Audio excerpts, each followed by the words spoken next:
Hello बच्चों, welcome back to a online session. आप सभी का एक बार फिर से नई वीडियो में स्वागत है। ये वीडियो बहुत ज़्यादा खास होने वाली, क्योंकि आपको पता है बिहार बोर्ड में टोटल 80 ऑब्जेक्टिव क्वेश्चन पूछा जाता है आपके मैट्रिक एग्जाम में, और उसमें से सिर्फ 40 सवाल बनाना है। तो ये जो इस तरह से जो वीडियो मैं ला रहा हूँ उसी पे पूरा फोकस किया हूँ कि 40 ऐसा सवाल लाऊं जो आपके बोर्ड एग्जाम में डायरेक्ट टैली करे, ठीक है ना।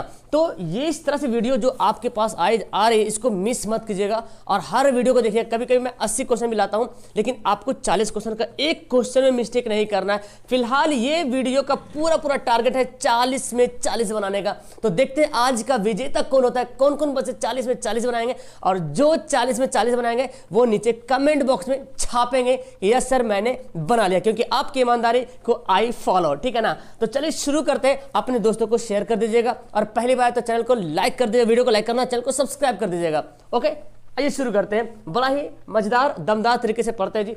सबसे पहला सवाल यहाँ पे देखें, आपके स्क्रीन के सामने हाजिर होता है। देखिए, दिख रहा आपको सवाल? यस, पूरा क्लीन दिख रहा? हाँ, पूरा क्लीन दिख रहा आपको। आइए, तो अब यहाँ पे एक एक सवाल को करते हैं, एनालिसिस करते हैं, ध्यान से पढ़ते सभी सवाल को। और आपके सवाल यहाँ पे हाजिर है। सवाल नंबर फर्स्ट, सबसे पहला सवाल बोलता है कि निम्न में से कौन सा स्वच्छ ऊर्जा का उदाहरण है। स्वच्छ मतलब एकदम साफ सुथरा, जिससे पॉल्यूशन नहीं फैलता है, उसको बोलता है स्वच्छ ऊर्जा। ऑप्शन देखिए, कोयला। भाई साहब, कोयला जलाएंगे तो बहुत ज़्यादा धुआं हो जाता है ना। लकड़ी से भी धुआं ज़्यादा होता है। प्राकृतिक गैस, हाँ ये जो है नेचुरल गैस है, जैसे कि एलपीजी, सीएनजी। तो ये जो है इसको बोलेंगे क्या? इसको बोलेंगे स्वच्छ ऊर्जा। क्या बोलेंगे? स्वच्छ ऊर्जा, यानी कि ऑप्शन नंबर सी हमारा करेक्ट आंसर हो जाएगा जी। आगे सवाल देखें, ये देखिए सवाल नंबर 2 क्या बोलता है। सवाल नंबर 2 देखिए, सवाल नंबर 2 बोलता है एंड्रोजन क्या है। एंड्रोजन एक प्रकार का हार्मोन है। क्या है? हार्मोन है। लेकिन हार्मोन कैसा हार्मोन है? नर लिंग हार्मोन है, या मादा लिंग हार्मोन है, या पाचक रस है? तो सबसे पहले जानिए, एंड्रोजन एक हार्मोन है, ठीक है ना, लेकिन नर लिंग या मादा लिंग। तो एंड्रोजन है। क्या है? एंड्रोजन। तो ये पाया जाता है किसमें? नर लिंग में। किसमें? नर लिंग में। और इसी तरह के एक ठो और है, उसका नाम है एस्ट्रोजन। क्या नाम है? एस्ट्रोजन। क्या नाम है जी? एस्ट्रोजन नाम है। ओके, तो अगर आपसे पूछेगा एस्ट्रोजन कैसा हार्मोन है, तो मादा लिंग हार्मोन है, और एंड्रोजन कैसा हार्मोन है? नर लिंग हार्मोन है। उम्मीद है कि आपका बिल्कुल सबका सही आंसर जा रहा होगा। चलिए, नॉर्मल सवाल यहाँ पे देखिए क्या बोलता है। एक मैक्रो एम्पियर, ये क्या है? एक मिली एम्पियर, ये पढ़ेंगे मिली एम्पियर। 1 मिली एम्पियर बराबर होता है, यानी कि 1 मिली एम्पियर कितने एम्पियर के बराबर होता है? तो देखिए 10 पर पावर -3, 10 पर पावर -2, 10 पर पावर -1, 10 पर पावर -6। तो 1 मिली एम्पियर बोलेगा तो 10 पर पावर -3 एम्पियर के बराबर होता है। ऑप्शन हमारा ए बिल्कुल राइट आंसर हो जाएगा। और अगर बोला जाए 10 पर पावर -6, तो ये होता है 1 माइक्रो एम्पियर। देखिए ऐसे 1 माइक्रो एम्पियर 10 पर पावर -6, और 1 मिली एम्पियर 10 पर पावर -3। अब बता छोटा कौन है, ये छोटा या ये छोटा? देखो भाई, माइक्रो मिनी से छोटा माइक्रो होता है, तो ये छोटा है और उससे ये बड़ा है, ठीक है। चलिए आगे सवाल देखें। 3 नंबर का सवाल क्या बोलता है? दांत की सबसे ऊपरी परत जो है उसको क्या कहते हैं? दांत की जो सबसे ऊपरी परत है, जो हमको दिखाई पड़ता है, दांत की सबसे ऊपरी परत, उसको क्या बोलते हैं? टेंडाइन बोलते हैं, या एनामेल बोलते हैं, या अस्थि कहते हैं, या क्राउन कहते हैं? तो जल्दी से मुझे बताओ क्या होगा इसका आंसर। इसका आंसर होगा एनामेल। क्या होगा? एनामेल। दांत की सबसे ऊपरी परत को एनामेल कहते हैं, ठीक है। ऑप्शन हमारा बी राइट हो गया। चलिए 5वां सवाल पढ़ते हैं। 5वां सवाल ये बोलता है जी कि आभूषण यानी कि ज्वेलरी, आभूषण बनाने में कौन सा बनाने वाला सोना होता है? मतलब जब आभूषण जो बनाते हैं ना, जो ज्वेलरी बनाते हैं, तो सोना कितना सोना यूज होता है उसमें?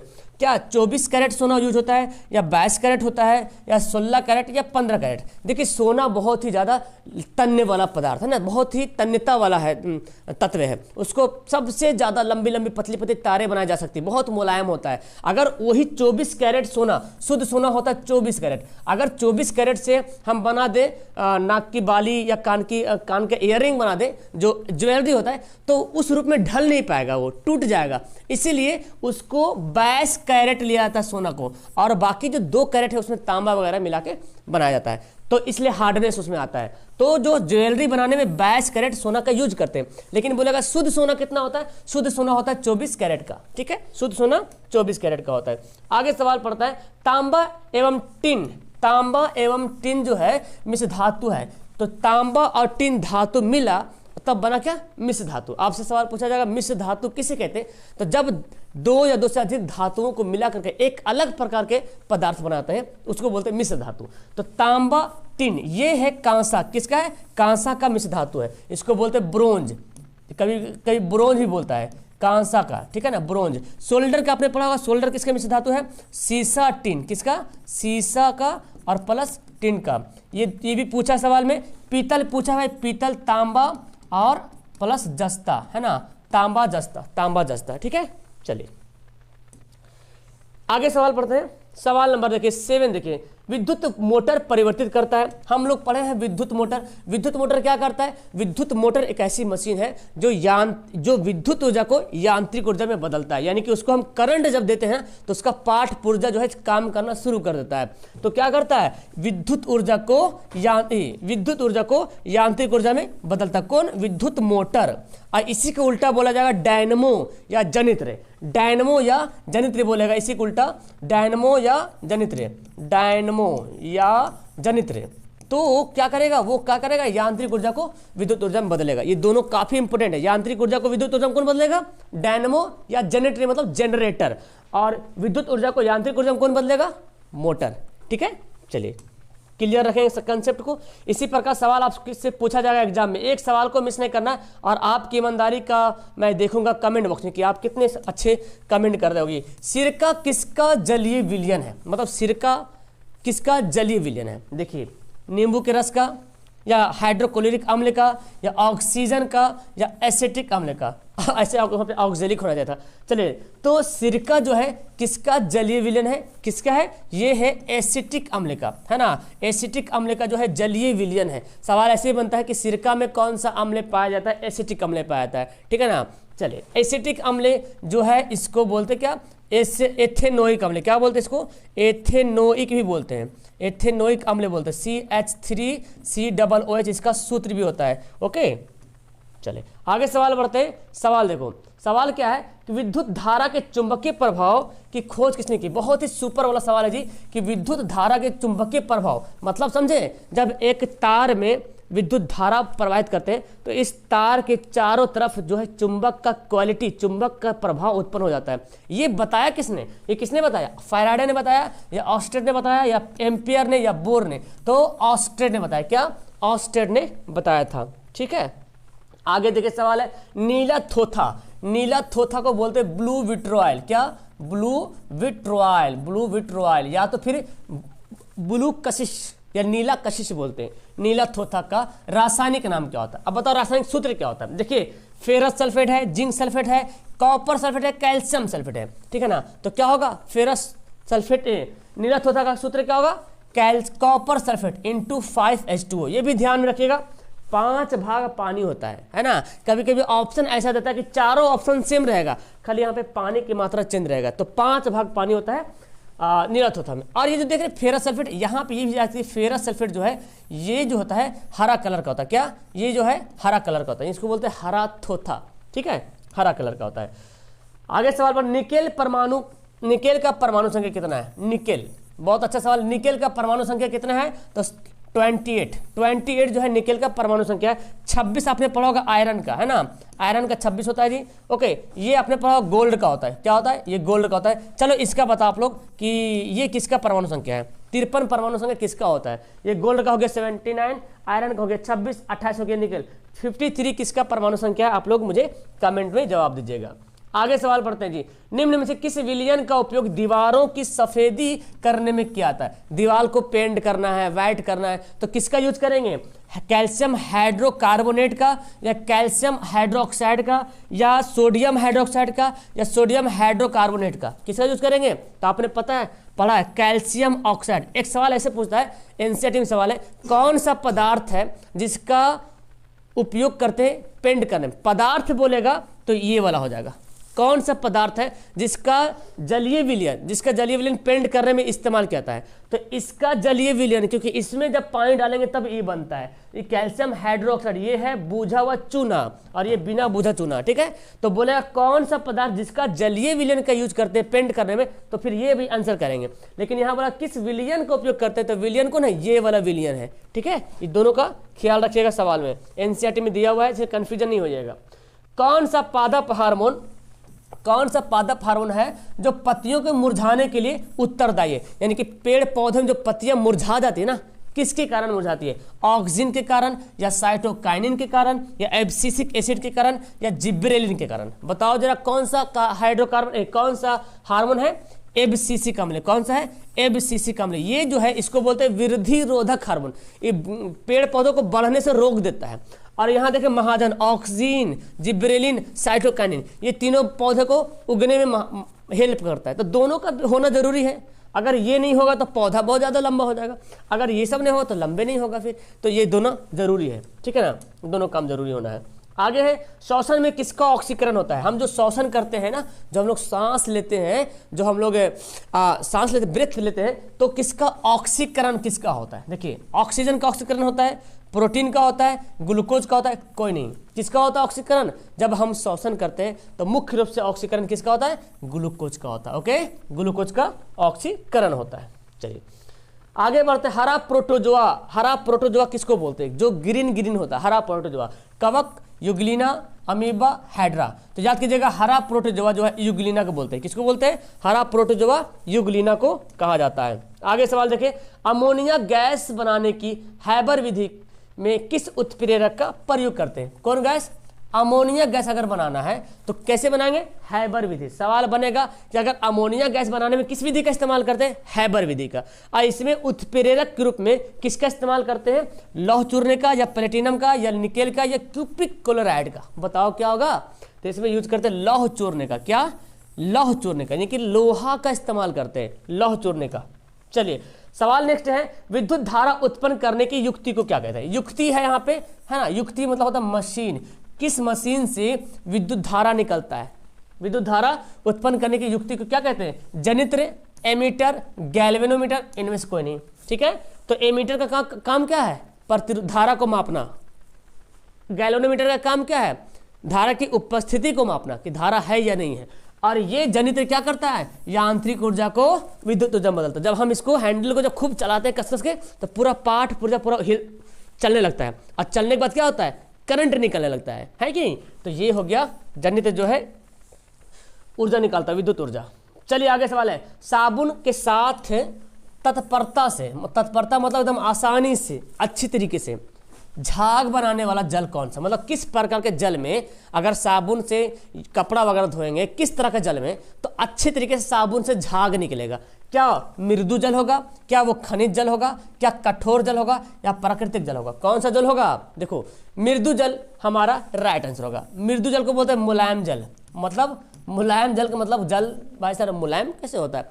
देखो कठोर जल तो जानते हैं, कठोर जल जिसको खारा पानी बोलते हैं, है ना, जिसको बोलते हैं खारा जल बोलते हैं या खारा पानी बोलते हैं। इसमें कपड़ा नहीं सही हो पाता है, तो हम लोग क्या करते हैं? धोबिया सोडा का इस्तेमाल कर लेते हैं, है ना, ताकि पानी को क्या करे? कठोरता को कम कर दे, पानी की कठोरता को कम कर दे। अब यहाँ पे जो मृदु जल है वही तो मृदु जल, जो मुलायम जल, जो कठोर जल नहीं है, उसमें जो है साबुन आसानी से झाग बना लेगा, ठीक है। तो हमारा आंसर हो जाएगा ए। नेक्स्ट है, इथाइल एल्कोहल का सूत्र क्या होता है? इथाइल एल्कोहल, देखिए क्या है? इथाइल एल्कोहल, इसका सूत्र होता है, इसका बोलते हैं एथेनॉल भी कहते हैं, इसको एथेनॉल भी कहेंगे। क्या कहेंगे? एथेनॉल भी कहेंगे। अब बताओ इथाइल एल्कोहल का सूत्र क्या होगा? ठीक है ना, देखिए ओके, तो यहां पे देखो इथाइल एल्कोहल आ गया, ओके ठीक है, ओके। तो इथाइल को C2H5OH क्या बोलेंगे? C2H5OH, एथेनॉल है वही इथाइल एल्कोहल को ही एथेनॉल कहते हैं, C2H5OH बोलेंगे, ठीक है ना। इथाइल 2 दूना 4, 2 दूना 4, इसमें मैं कंफ्यूज हो रहा है, आई थिंक ये भी होना चाहिए। जैसे इथाइल का फार्मूला क्या होता है? एथेनॉल का फार्मूला होता है C2 एथाइल का, सॉरी नहीं, ठीक इथाइल है, ठीक है, हम इथाइन समझ रहे थे, इथाइल, ठीक है। ऑप्शन हमारा बी राइट होगा। इसी को एथेनॉल भी कहेंगे, ठीक है। ऑप्शन हमारा बी करेक्ट है, बी वाला आंसर सही आंसर होगा। चलिए आगे देखिए, ये सवाल देखें। फ्लोएम उत्तकों द्वारा, फ्लोएम उत्तकों, जो फ्लोएम उत्तक होता है ना, जाइलम फ्लोएम, कार्बोहाइड्रेट का परिवहन होता है किस रूप में? जो पेड़ पौधों में जो कार्बोहाइड्रेट का परिवहन होता है किस शक्ल में होता है? क्या वो ग्लूकोज के शक्ल में होता है, क्या वो लैक्टोज के शक्ल में होता है, क्या वो फ्रक्टोज के शक्ल में होता है, या क्या वो सुक्रोज के शक्ल में होता है? ठीक है, तो याद कीजिएगा कि फ्लोएम उत्तकों द्वारा जो कार्बोहाइड्रेट का परिवहन होता है सुक्रोज के द्वारा। किसके द्वारा? सुक्रोज के द्वारा। ओके, ऑप्शन हो जाएगा डी वाला राइट आंसर हो जाएगा, सुक्रोज के द्वारा। आगे सवाल है, लोहे के फ्राइंग पैन को जंग से बचाने के लिए कौन सी विधि उपयुक्त है? फ्राइंग पैन कहते हैं, पैन मतलब क्या होता है? कढ़ाई। फ्राइंग मतलब जिसे फ्राई, जिसमें फ्राई करते हैं हम लोग, है ना, जिसमें फ्राई करते तलते हैं, तो कढ़ाई, वही पैन मतलब कढ़ाई है, तो जिसमें हम लोग फ्राई करते हैं। तो उसमें क्या अगर हम गिरिज लगाएंगे, गिरिज जानते हैं ना, जो गाड़ी के चक्का में लगता है गिरिज, तो गिरिज लग सकता है क्या? गिरिज लगा देंगे, तवा को हीट करेंगे तो फिर सारा खाने बर्बाद हो जाएगा फिर, ठीक है ना। पेंट लगाएंगे तो पेंट भी उड़ जाएगा, जो हीट होगा तो पेंट ऑटोमेटिक छूट जाएगा, पेंट हीट होगा तो क्या करेंगे? जिंक की परत चढ़ाएंगे। किसको? जस्ता की परत चढ़ा देंगे जी। क्या करेंगे? जस्ता की परत चढ़ा देंगे, तब वो सुरक्षित रहेगा। आगे पढ़ते हैं, निम्नलिखित में से किसे अभिसारी और अपसारी कहते हैं? देखिए दोनों यहाँ पर सवाल है, अभिसारी और अपसारी। तो पहले अभिसारी है तो देखना है इसमें पहले अभिसारी कौन है, फिर बाद में अपसारी है तो देखना है बाद में अपसारी वाला कौन है। देखिए अवतल दर्पण को क्या बोलते हैं? अभिसारी दर्पण। और उत्तल लेंस को क्या कहते हैं? बताओ बताइए, उत्तल लेंस को क्या कहते हैं? ध्यान से बताओ। तो देखो हम लोग दर्पण पर, दर्पण, अवतल दर्पण को अभिसारी तो बोलते हैं, कंफर्म है। अवतल दर्पण को क्या बोलते हैं? अभिसारी बोलते हैं। और अवतल लेंस जो है उधर अपसारी हो जाता है, ठीक है ना। तो उत्तल लेंस क्या होगा? अभिसारी। लेकिन यहाँ पे देखो गड़बड़ है, चलिए आगे देखें। अवतल लेंस तो पहले होगा नहीं, अभिसारी है तो फिर लेंस होगा नहीं। अवतल लेंस, उत्तल लेंस, अभिसारी, कोई भी देख ले, आगे पीछे किसी भी करके देख सकते हैं, कोई जरूरी नहीं कि आगे पीछे रहे, देख लेते हैं। जैसे हमारा क्या पहले अभिसारी, तो ये ठीक अभिसारी है। लेकिन उत्तल लेंस, यहाँ पे लेंस में अगर बात करें तो अवतल लेंस क्या होता है? अवतल लेंस अपसारी होता है, पता है ना। अवतल लेंस क्या होता है? दर्पण में अभिसारी है अवतल, और वही लेंस में दर्पण, लेंस में अवतल क्या हो जाता है? अपसारी हो जाता है। तो जब लेंस में अवतल अपसारी होता है, उत्तल तो अभिसारी होना चाहिए था, तो ये तो ऑप्शन गया काम से। चलिए अब देखते हैं, अवतल दर्पण ठीक है यहाँ पे, ये तो लेंस आ गया। चलो अच्छा देख लेते हैं, अवतल लेंस क्या होता है? अवतल लेंस अभिसारी होता है क्या? अवतल लेंस नहीं होता अभिसारी। उत्तल लेंस होता है, अवतल लेंस होता है अपसारी। चलो एक तो यहाँ पे दिख रहा कि अवतल लेंस अपसारी होता है तो उत्तल दर्पण है, उत्तल दर्पण तो अभिसारी नहीं होता है, ये भी गया काम से। उत्तल दर्पण अपसारी होता है, ठीक है। चलिए उत्तल दर्पण यहाँ पे आ गया। उत्तल दर्पण क्या होता है? उत्तल दर्पण को अपसारी कहते हैं, चलो ठीक है। और उत्तल लेंस को क्या बोलते हैं? उत्तल लेंस को, हाँ ये कुछ, उत्तल लेंस को क्या बोलेंगे? अभिसारी बोलेंगे, बोलेंगे ना। उत्तल लेंस क्या कहलाएगा? अभिसारी। और उत्तल दर्पण क्या कहलाएगा? अपसारी। अच्छा ये देखते हैं, उत्तल लेंस क्या कहलाएगा? उत्तल लेंस अभिसारी, और अवतल दर्पण को भी अभिसारी कैसे टैली करेगा? ये तो दोनों हो गया अभिसारी, तो हमारा आंसर क्या होगा? डी वाला। देखिए ध्यान से, उत्तल लेंस को क्या बोलेंगे? उत्तल लेंस जो है अभिसारी लेंस कहलाएगा। अभिसारी दर्पण में अवतल होता है और अभिसारी लेंस में उत्तल होता है, क्योंकि प्रकाश को इकट्ठा करता है, ठीक है ना। और दर्पण आ गया उत्तल दर्पण, तो क्या होगा? अपसारी। तो हमारा answer D is the right answer. बहुत ध्यान से इसको बनाना पड़ेगा जी, नहीं तो नंबर कट जाएगा, ठीक है। चलिए आगे सवाल है, हालांकि ऐसे सवाल नहीं पूछेगा तो एक एक सवाल देगा, कौन अभिसारी कौन अपसारी है। मैंने दिया ताकि आप थोड़ा दिमाग लगा सके। एटीपी का पूरा नाम बताइए, क्या होता है? एडेनोसाइन ट्राइफॉस्फेट, ठीक है ना। तो एडेनोसाइन ट्रिपल हो गया, ठीक है ना। यहाँ पे डी होना चाहिए, बी हो गया, तो ये होगा आंसर एडेनोसाइन ट्राइफॉस्फेट, ठीक है। एडेनोसाइन ट्राइफॉस्फेट एटीपी का पूरा नाम है। इनमें से कौन श्वसन अंग है? नहीं है। श्वसन अंग जानते हैं? फेफड़ा है, ट्रैकिया है, गिल्स है जो मछली में होता है, ठीक है ना। देखिए ट्रैकिया भी है, फेफड़ा भी है, गिल्स भी। मस्तिष्क तो श्वसन थोड़ी नहीं करते हैं, मस्तिष्क श्वसन नहीं करते हैं। इनमें से आगे सवाल पढ़ते हैं, इनमें से किसमें त्रिआबंध होते हैं? समझ रहे ना, त्रिआबंध मतलब 3 बॉन्ड होता है, किसमें ट्रिपल बॉन्ड होता है। देखिए ऑक्सीजन पढ़े आप लोग, ऑक्सीजन में ऑक्सीजन के बीच डबल बॉन्ड होता है, ठीक है ना। हाइड्रोजन के बीच सिंगल बॉन्ड होता है, क्लोरीन के बीच सिंगल बॉन्ड होता है, और नाइट्रोजन के बीच क्या होता है? ट्रिपल बॉन्ड होता है। तो हमारा आंसर क्या हो जाएगा, सी वाला बिल्कुल करेक्ट हो जाएगा। आगे सवाल देखिए, बोलता कौन सा विषाणु जनित रोग है, यानी कि इनमें से कौन सा बीमारी है, कौन सा रोग है जो वायरस से होता है। विषाणु मतलब वायरस से होता है, ऐसे कोरोना भी वायरस से होता है, ठीक है ना। तो विषाणु कौन सा है, तो देखिए एड्स से जो है वायरस होता है। चलिए AIDS, इसका आपको फुल फॉर्म कमेंट में कमेंट करना, ठीक है ना, कि एड्स का पूरा नाम क्या है। तो ये होता है वायरस से। 2 होमवर्क मैंने दे दिया अब तक, ठीक है। होमवर्क नोट करते रहिएगा और कमेंट करते रहिएगा होमवर्क आंसर। एड्स का पूरा नाम बताना आपको।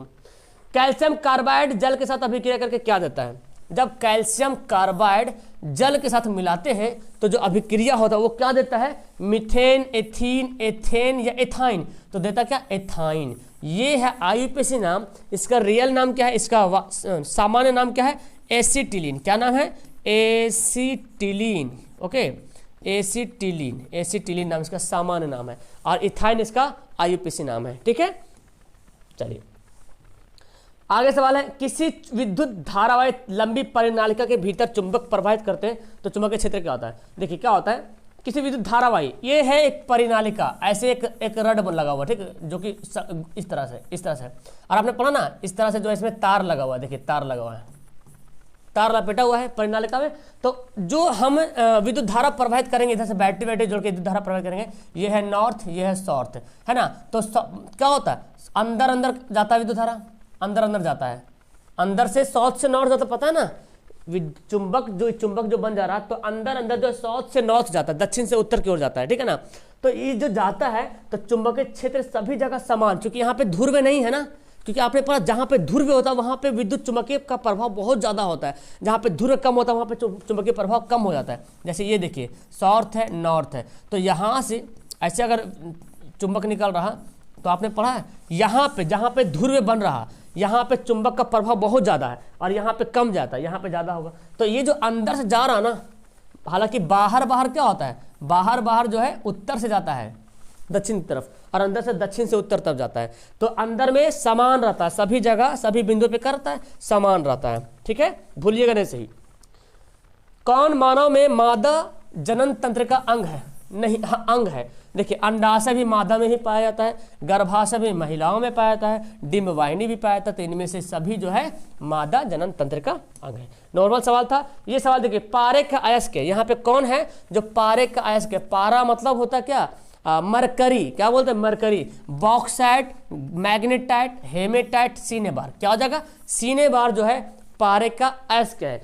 बॉक्साइट जो है एल्युमिनियम का अयस्क है जी, हेमेटाइट जो है लोहा का अयस्क है, और हेमेटाइट मैग्नेटाइट दोनों जो है लोहा का है। हेमेटाइट मैग्नेटाइट दोनों लोहा का अयस्क है, और बॉक्साइट एल्युमिनियम का अयस्क है। तो हमारा आंसर क्या हो जाएगा, सीनेबार।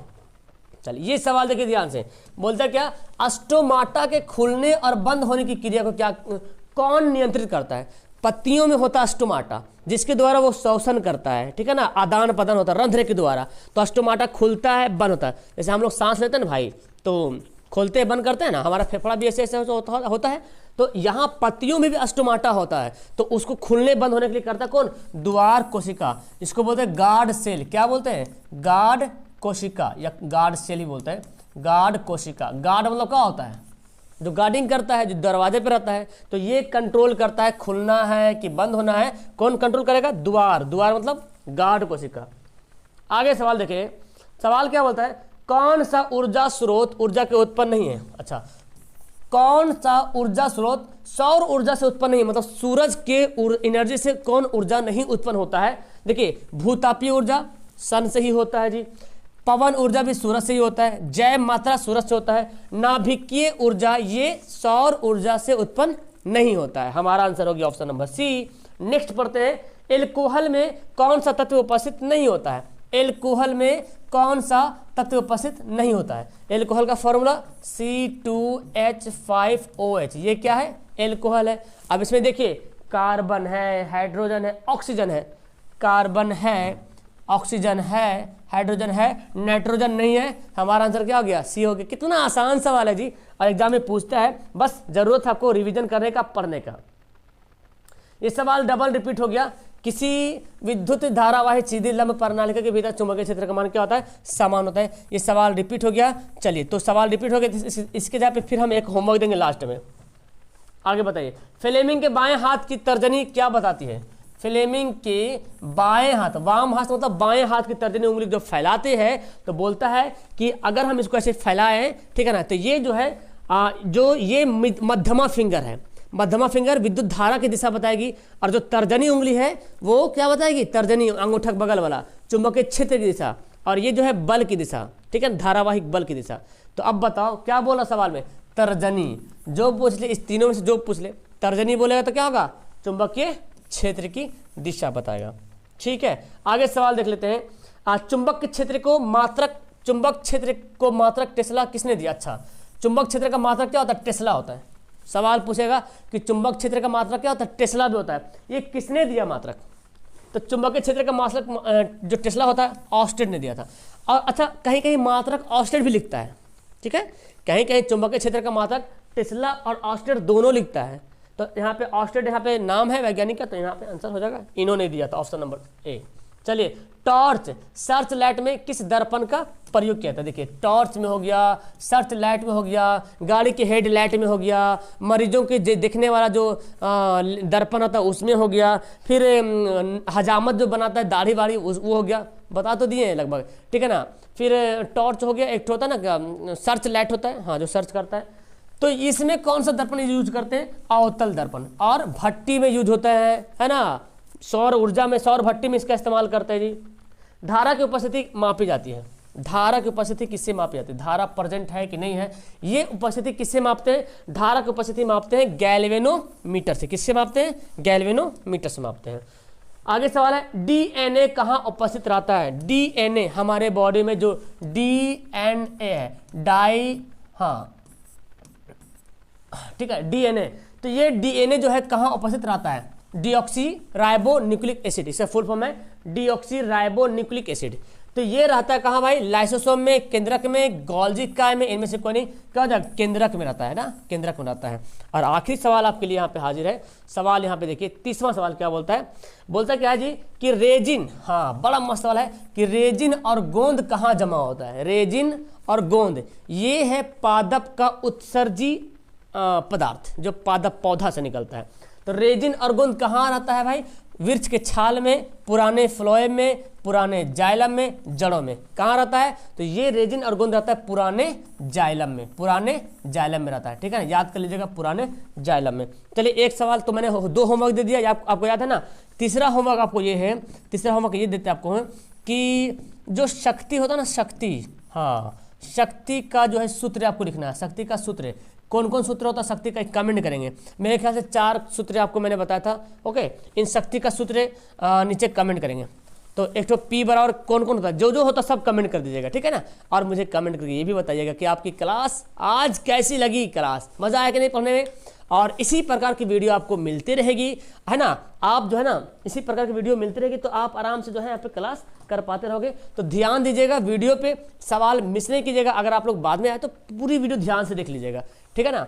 आई थिंक आपको बहुत अच्छा लगा। कमेंट करके बताइएगा, होमवर्क आंसर कमेंट कीजिएगा, ताकि हम आपके लिए नेक्स्ट टाइम वीडियो लाए। और हाँ भाई, लाइक कीजिएगा, तब हमारे अंदर एक आग ज्वाला जलेगा ना, तब लगेगा हाँ फिर से बनाना है मुझे अच्छी वाली वीडियो आपके लिए, ठीक है ना। तो चलिए मिलते हैं किसी और नेक्स्ट वीडियो में, तब तक के लिए बाय, अपना ख्याल रखिएगा।